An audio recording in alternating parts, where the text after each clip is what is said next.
ఆనంద్ మహీంద్ర గారు. ఈయన తెలియని వారంటూ ఉండరు. నిజానికి మన టాటాలు ఏ విధంగా అయితే మన దేశ అభివృద్ధికి తోడ్పడుతున్నారో ఆనంద్ మహీంద్ర గారు కూడా అంతే.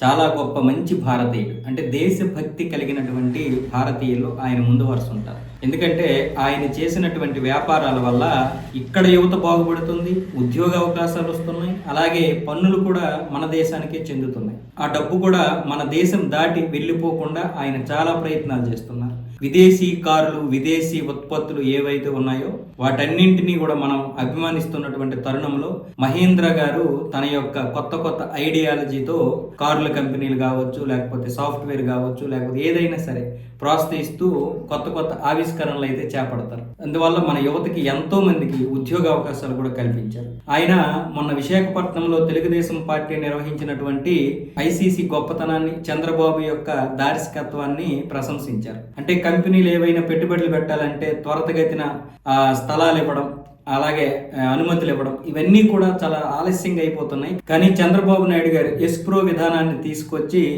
కంపెనీ వాళ్ళకి అంటే సింగిల్ విండో విధానంలోనే అనుమతులు రావడం, అంటే ఆ కంపెనీ విధి విధానాలు తెలుసుకొని అదంతా ఓకే అయితే వెంటనే అనుమతులు ఇచ్చేసి వాళ్ళకి కావలసినటువంటి సౌకర్యాలు కూడా కల్పించడం అనేది ఇక్కడ చాలా మంచి విధానం. ఎందుకంటే యువతకి మంచి ఉద్యోగ అవకాశాలు వస్తాయి. పైగా కంపెనీలు కూడా విసిగి చెందకుండా కంపెనీలు కూడా వాటి యొక్క పెట్టుబడులు నాణ్యతగా ఇంకా ఎక్కువగా పెట్టడానికి అవకాశం ఉంటుందని మహీంద్ర గారు అయితే ఎక్స్లో పోస్ట్ పెట్టారు.